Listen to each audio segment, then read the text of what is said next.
Welcome to the I Told You So podcast. I'm your host, Dr. Ben Kohl. I started this podcast because I noticed an erosion of societal discourse and how normal conversations are often fueled by polarization. The I Told You So podcast offers an opportunity for healthy discourse and effective debate. I select topics to discuss and debate with listeners and guests of the I Told You So podcast. Listeners and guests predict what will happen in the future. I track predictions and announce who predicted accurately when those predictions become true. Discussions and debates can be about any topic and should be focused on what will happen in the future. The podcast offers topics where listeners and guests can discuss and debate with the goal of predicting the future so they can proudly say, I told you so. My guest for this episode is Kristi Straw. Kristi Straw is an innovative leader and visionary with over 20 years of experience shaping the future of Fortune 500 companies. As the founder of Lighthouse Leadership Consultants, she has pioneered transformative approaches like the Insight Method for Change Management and the MAP framework for future-proofing leadership. Known for her dynamic expertise and her compassionate approach, Kristi blends strategic thinking with a rebellious spirit, inspiring teams to embrace mastery, autonomy, and purpose. A strategist by mind, a rebel at heart, and a unicorn in spirit, Kristi continues to redefine the narrative for aspiring leaders and organizations ready to embrace transformative change.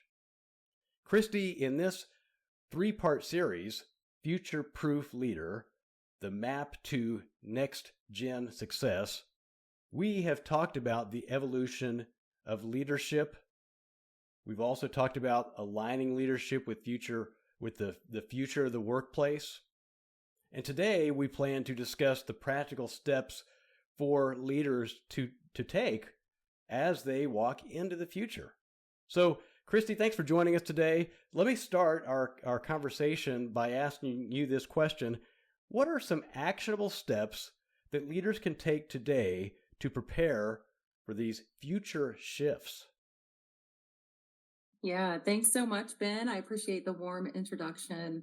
And I'm excited to be here today to finish up and round out our third part of this series. And, first and foremost, in order to really implement changes or to create shifts within an organization, whether it's from a productive standpoint or a culture standpoint or a hiring initiative, it's all about feedback. Everything first starts with feedback. And so we can't go around asking for change and asking for authentic leadership and asking for people to show up as wholly themselves at work if we aren't also open to feedback. The way in which we are involving and engaging with people may not be their desired tone, method, all of those good things. And so we have to be open to all of that. And so 3 questions that I always ask on a quarterly basis of anybody who works with me or anybody who works alongside of me is, hey, what's one thing that I'm not doing that I could be doing? What's one thing that I'm doing that you wish I would stop doing? And then the third and final question is, what is something that you wish I would start doing? So really, it comes down to making sure that we're open to feedback. We're providing opportunities for people to share feedback. And then how do we behave once we receive the feedback? Because to be really honest, organizations are moving away and shifting away from rigid hierarchies. If anybody's read the news lately, they know absolutely that the pharmaceutical giant Bayer is getting rid of bosses. They're cutting middle management. They're doing a lot of things to flatten the hierarchical structure of an organization. And all of that being led by their CEO, Bill Anderson, who says, hey, I don't want my company to be lame. I want us to be moving into the future. I want to make sure we've got positive workforce vibes because those things matter to the incoming workforce. Yeah, I agree. And I really appreciate those questions you asked regarding feedback. I think those are really valuable questions. So let's talk about implementing agile practices in the workplace. Yeah. So, agile leadership and agility and adaptation and resilience are all really big buzzwords. right now. So when you're developing your leadership toolkit, we have to make sure that agility and agility practices are included within those. So it's interesting to me that according to the Project Management Institute, organizations who use agile leadership and do it well have a 60% higher success rate on their projects than non-agile counterparts. I can share a personal experience in that I have worked for an organization with a project management office, and things were significantly delayed, generally all the time. And I did not witness agile leadership in that department. I also did not witness executive leadership moving forward in an agile way. And so when we think about agile leadership, this isn't just about those frontline leaders. Those are the people who are more than likely attempting to lead in a future-proof way. We really have to get to the nooks and the crannies of the people who establish leadership culture behind closed doors, which is typically going to happen at the executive level and behind those board of director meetings. Because if that agile leadership isn't supported from the top, either from ignorance or just not wanting to move that direction, that's going to be problematic for those who have to go out and lead people on a day in and day out basis. Incorporating agility is really like upgrading your organization's operating system. It's about optimizing performance and enhancing adaptability. Can you imagine, depending on whether you have an iPhone or an Android phone, if you didn't optimize or update your phone for a year or more or decades in the case of some of these organizations? And so one of the ideas that I like to talk about during my coaching and consulting opportunities is this agile sprints for leadership tasks, which is really where managers manage their strategic initiatives in short sprints, which allows for rapid adjustment based on feedback and fostering a culture of quick learning and adaptability. So it was not unheard of for people on my team to have an out of office reply on that says, I'm in a sprint, I'll be available tomorrow. And really what that did is it cleared the deck for us to get that project moving forward. One notification can, delay progress or derail progress. And so it really kind of took that stress and pressure off and put the focus on agility, adaptation based on what we're learning here and now. And let's not create something and wait 6 weeks to have a meeting with the 7 stakeholders that it implies to just go back and start all over. Yeah, I really appreciate your words, your practical words on the sprints. So I used to work in software development, and I was business development VP for a company. And the way that our software developers moved was project management, Kanban boards, and making sure they were maintaining their work on the sprints. So really important work there, especially in the software field. But I think that, I think it'd be really, those sprints can be applied to really any project management in any business, anytime. So absolutely. And it doesn't just have to be through a PMO. It doesn't have to just be run through the project management office. And this is where my frustration as a leader and as a master collaborator really shows up. Because, people who have a project management designation, they have this skill set. Why have we not been really, really, really avant-garde in our thinking and said, all right, our PMO has got it going on. Let's borrow some talent here and come show us how to do this with our call center operations, and come show us how to do this with our marketing campaign, and come show the CEO how to do it with whatever he might happen to be working on. All of these things are absolutely intertwinable, if that's a word. We can intertwine them and we can learn from the best of other parts of the organization. It's really not rocket science. It's a matter of breaking down silos and having conversations that lead to a productive outcome. Oh, yeah. Yeah. So speaking of that, in order to do that, it seems to me that it's important to cultivate a strong organizational culture. So let's talk about that. So we can't underscore this enough, and we don't have to say it. So Deloitte's already said and already told us 100 different ways that 94% of executives and 88% of employees believe a distinct workplace culture is important to business success, underscoring the direct link between culture and performance. I gave a presentation yesterday to several executives, and the statistic was that organizations that had strong employee engagement had a 21% higher profit margin. And I told them, because, they're all HR leaders and sitting there like, yeah, we know that. We're trying to share that. And I said, go pound on your board of directors door and flop this little statistic right in front that says, hey, if we could get our employee engagement in line, we could potentially increase our corporate profit by 21%. And something tells me that those hard data numbers, and if you extract and actually do the math of what 21% for your org would look like, is something that would stop somebody in their tracks and say, holy smokes, what do we need to do? It's important. It's not going away. And the Deloitte insights and the fact that I just shared with you from yesterday only underscores it. So cultivating a strong organizational culture, it's not just about setting a norm. It's actually about weaving the fabric that holds your whole organization together as it evolves and it grows. And so one idea that I often have if people are looking to enhance their corporate culture is consider some type of a cultural exchange program within your organization.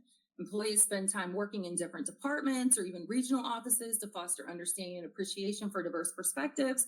And then you can enhance the overall cultural cohesion and empathy within your organization. I've seen this at universities, actually, Ben, really be something that makes a big difference. I have an executive coach who was the ombuds at University of Kansas for quite some time.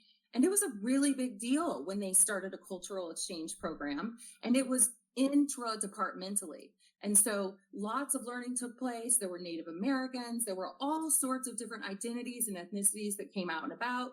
And it was something that was done on a monthly basis. Come share a part of your culture. Come share a part of what you would like us to know. What's a common misconception that you see, et cetera, et cetera, et cetera.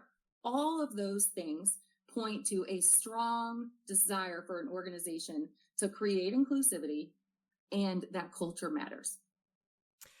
Yeah, I really appreciate that, and very, very good perspective. And I'll just say to the listeners, the reason why you said something about higher education and said my name is because most of my career has been working in or for universities, and I've also been to 287 campuses worldwide on university campuses. So that's probably why you said that. But let me just kind of track a little bit on what you were talking about. I think maybe really what you're saying is recognize and maybe have a reward system for employees. So to me that seems to be something that I've seen in universities. So is that a little bit of what you were talking about as well? For sure. I think, everybody's motivated by either a reward or the alternative, which we could call a punishment or a punitive measure. But what we're finding more and more is that companies are employees, as we look toward the next gen, they're less motivated by rewards and more motivated by purpose, more motivated by autonomy in their role, and certainly more motivated by mastery, which is that skill set statistic that I like to throw out there to people. Listen, upskilling and training and developing your workforce is becoming the new pension.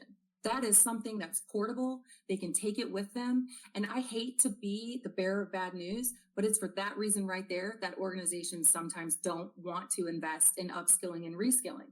I can think of multiple times throughout my career, C-suite executive at a very young age, multiple times that in my growing and learning, I was asked to cover the cost of my own networking groups, which raised obviously awareness for the organization. I was asked to cover the cost. I paid for my own executive coach for 6 years. Nobody paid for that. And so it's interesting to me that we see the data and that we know that in 18 months, over half of our workforce is going to have new skills and be upskilled and reskilled because of technological advancements. And yet we still have leaders and organizations who aren't willing to put their money where their mouth is, which is, hey, we recognize that a skilled workforce is happy, engaged, leads to 21% more productivity. But, oh man, I really just don't want to have to go talk to my boss about this $4,000 paid mentorship expense. It doesn't make sense. None of it makes sense. Make it make sense. All right. Well, Kristi, thanks so much for being a guest on the I Told You So podcast. So if listeners would like to learn more or follow up with Kristi Straw, you can reach her or connect with her through her website, and that is lighthouseleadershipconsultants.com. And that's all one word. And I'll put that in the episode notes so you can just click on that and go to it. You can also text or call Kristi at 704-665-7151. And because this podcast is about predicting the future, my questions to those listening are, what specific skills do you think leaders should focus on developing to prepare for future challenges? Another question is, how do you foresee agile practices transforming traditional business models? And another question is, what strategies do you think will be most effective in cultivating a strong organizational culture in the future? So I'd like to know. I gave you Kristi's information to contact her and let her know if you want to follow up with her on those questions and communicate with her. But you can follow with me too at text or call me at 1-785-473-3721. That's 1-785-473-3721. Or send an email message to me at ITYS@BenKohlITYS.com. That's ITYS@BenKohlITYS.com. Or post on any of my social media channels. So if there's another podcast platform you prefer besides Spotify or YouTube, just let me know that too.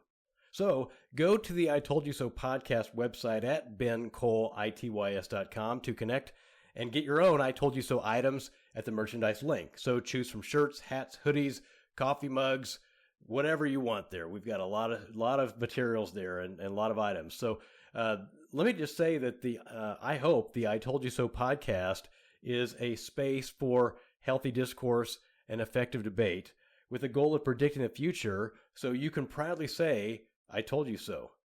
If your business or organization is interested in advertising on the I Told You So podcast, please let me know that too. So thanks for tuning in to the I Told You So podcast, and thanks again to my guest, Kristi Straw.